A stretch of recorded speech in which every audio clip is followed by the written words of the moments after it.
If you're one of those people who has constant hunger, or you have diabetes or pre-diabetes, you might be wondering, what can I do to help decrease this constant burning hunger and that pain that goes with it, while trying not to develop diabetes or help reduce my blood sugar?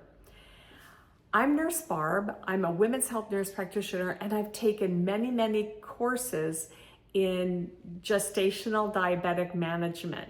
And so I can tell you what I've learned.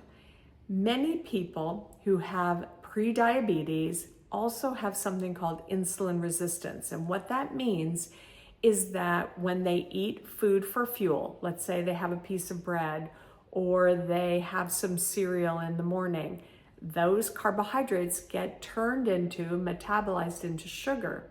That goes into our bloodstream, and our body takes insulin with sugar and brings it into a cell.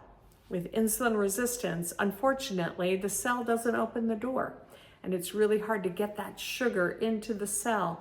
And so we say that there's an insulin resistance. So the cell is resistant to insulin bringing that fuel or bringing that sugar into the cell.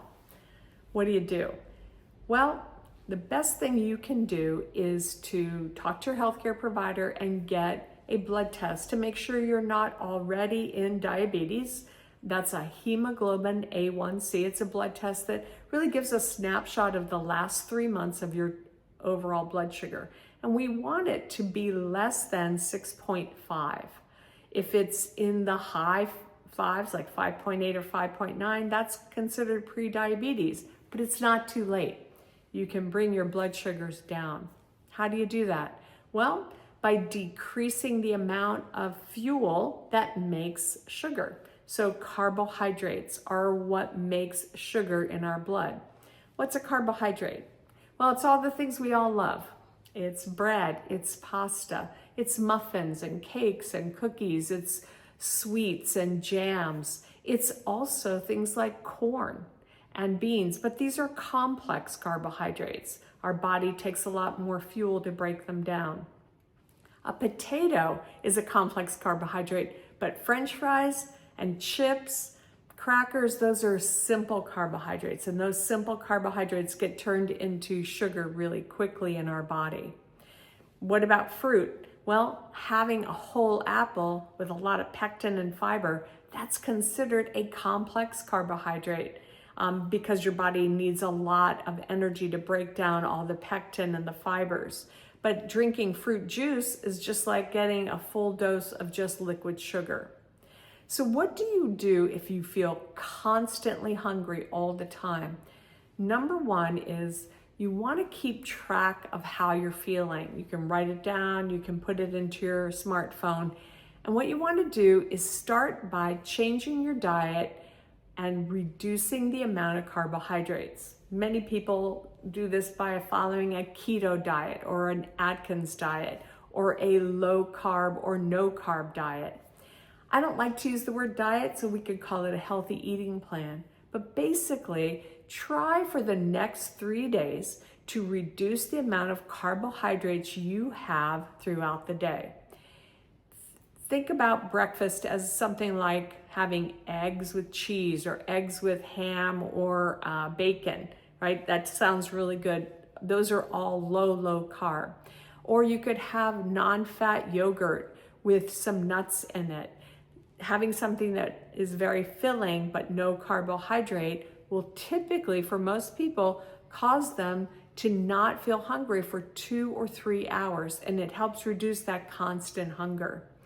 Then at lunchtime, have a salad or have vegetables with protein.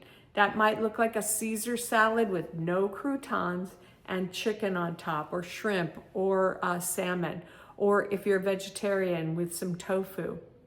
You could also try it with some garbanzo beans or beans on top because that's a complex carbohydrate or legume. Then at dinner, try another low carb dinner. Again, protein and lots of vegetables with almost none or maybe a half a cup of something like cooked rice or potato or pasta. no more than that. And then dessert at the end of the night might be something like cheese and nuts or cheese and fruit. But again, reducing your carbs.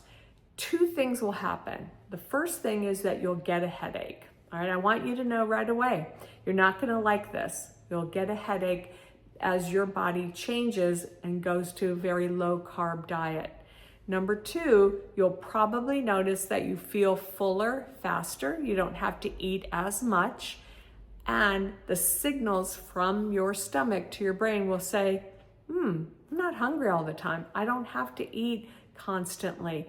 And oftentimes, number three is that the food noise, the constant thoughts about food, what you're gonna eat, what you're gonna buy, what you're gonna prepare, typically goes away.